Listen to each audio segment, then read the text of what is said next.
My name is Vincent, and this is my 2000 Acura Integra GSR, and today we're going to be walking around it a little bit. So I've owned this chassis for about 2 years now.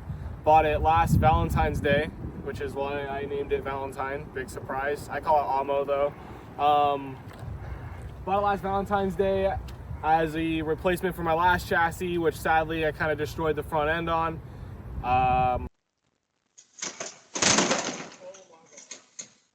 Ended up taking the engine out of that last one, which was a LS sedan, and putting that engine and transmission into this car. This car does not have that anymore, but we'll go ahead and take a look under the hood. So in the engine bay, I have a GSR engine, which is built, it's got a 12.5 to 1 compression ratio, so no, I will not be boosting it. I've got a GSR transmission because I originally was planning on boosting it. So I built a GSR transmission around a turbo setup on my last LS engine. It's got carbon synchros and a Type R LSD. It's got an LS fifth too for the economy gear. So we'll see how that fares. I might regret that in the future, but for now it's been a very good thing for me. But I will probably rechange back to a full-size radiator here eventually in the near future. I've got a Pexi N1 exhaust all the way to the back. I've got custom cat cut out and extended, so it's just pipe, no cat. Don't tell the cops, please. The headers, I've got, what's the brand? 1320 headers. I cut the badge off. So originally I cut a hole right through the middle of the badge, and then that just ended up looking stupid, so I cut it at both of these pins just so I have an empty space here. But it is 1320 headers. They're unequal lengths, gives me the Subaru sounds. And got engine mounts, stiff engine mounts. I've got the strut base. The chassis that this engine was in prior to this car, it was making about 200 horsepower. It's probably not making that much where it's at right now, but I hope to get it back to that point. It's got stock cams. I'm gonna go ahead and upgrade it to the Skunk 2 cams eventually, hopefully. I do want to do that, and then I'll get it retuned to my car. I've got this nice little ASP and Odyssey short battery setup going on here. So this is actually a oil catch can right here that wraps around my micro battery. Originally this was set up to have the battery relocated into the trunk, but I found this as a better solution and I decided to run with that instead. And yeah, that's where my everything goes as far as my engine. It's probably making about 185 in my car, I would guess, maybe a little bit more. Again, was making 200 in the car it was in before, so I don't know how much I've lost switching it over into my car. Tuned by Rich Tune. I want to get it retuned eventually. It's just a chipped ECU, not Honda or anything special like that. So I do want to get it taken to reliable wrenchers eventually when I can afford to do everything. I want to do a coil on plug conversion for the car, and yeah. So currently right now I autocross this car.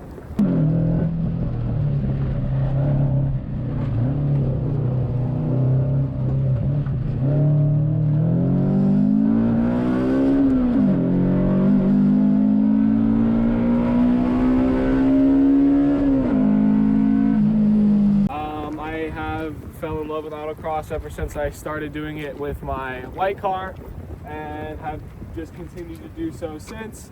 These are my daily wheels, not my track wheels, so these ones aren't anything special, they're just Koenigs. But my track wheels, I run NK RPF ones, big surprise, can't argue with a 9-pound wheel, right? And I run Kumo V730s on them at a 225/45/15 size. So I like the big chunky tire. I like how they look. I like how they feel. I mean, I haven't really experimented outside of that for track wheels, but I really like those tires and wheels. As you can see, we live in the beautiful state of Washington, so my hair is nice and wet, and we're, getting nice and wet. So it's raining, and I was not patient, so I wanted to do this video anyways. Getting into the suspension of my car, I have a setup for just the BC Racing coilovers. They've done a great job for me. I love how they feel. I'll upgrade them eventually, but as for right now, that's where they're at. I have it lowered a decent amount. I mean, most people would probably slam it a little bit more, but I like where it's at. I have Skunk 2 upper control arms in the front, and those are to give me just a little bit more camber in the front. The rears are not upgraded yet, so I can't do custom camber in the rear, but they sit naturally at a 1.5 in the rear, so that's really nice. I have the fronts at a 2.2 just so that I don't overdo it. I don't want them to be drastically bigger than the rear, so once I can upgrade the rear, then I'll eventually adjust all of them to have a bit more camber. Brakes, I have Hawk brake pads. As you can see, those wheels are supposed to be a nice, we'll come down and look. As you can see, these wheels are supposed to be a nice pretty color, but they are not anymore because they are just coated in brake dust. But yeah, Hawk brake pads,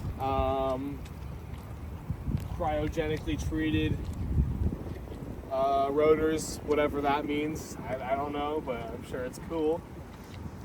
And for the rear, I have the White Line rear sway bar. It helps the car start to oversteer a little bit, and it's about the same size as the Type R rear sway bar.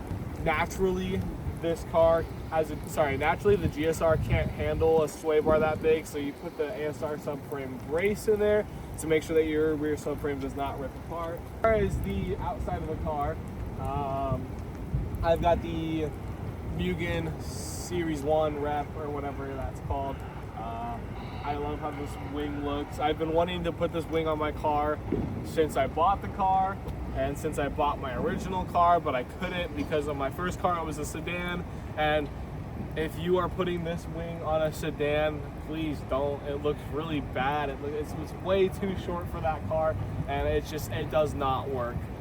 So I originally put the RSX Type R wing on that car, and on the sedan it looked really nice. But anyways, I want to put the Type R side skirts on it, and then I'll probably put the Mugen styled lip in the front. I can't afford real Mugen. I'm not dropping $5,000 on skirts, lip and wing, or valances.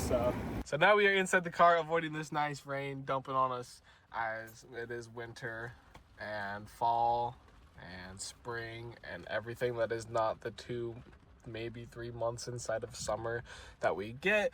As you can see, we're dodging all the rain. We're gonna go ahead and get the car started. I've got the quick release. Honestly, I would love to keep the OEM airbag. I don't really like the idea of not running an airbag in my car, but I would like to make sacrifices. It does look nicer, but that's not why I swapped it. I swapped it because it just feels a lot nicer. I mean, racing with that OEM wheel, it's just way too chunky and big, and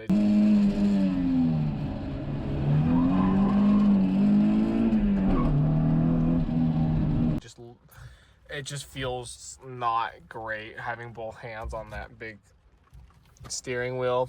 And starting the car here, as you can see and probably feel through the video, there's a nice amount of vibrations inside of the car from the engine mounts, and the torque mounts being as stiff as they are, I really don't mind how those are in a daily driver, but a lot of people do.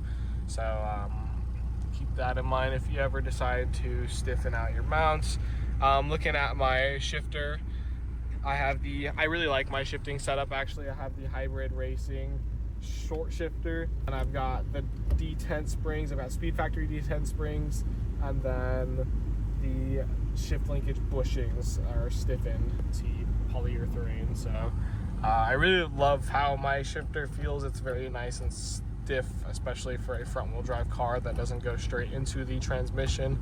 I lucked out with the interior of this car. I've got the nice black interior. I've seen the interior for the tan interior, and I just really don't like how it looks, so I am very grateful to have the interior that I do. And I hope to record a lot of the future progress with this car, and thank you for watching this far into the video. I'm sure I'll put some fun stuff afterwards that you can watch. So But yeah, I hope to take this car to full-size tracks. I would love to get it out to the Ridge next year, next summer. Continue my progress with racing this car and my racing career as a whole. Make sure to leave a like and subscribe, as all the YouTubers say. And thanks for watching.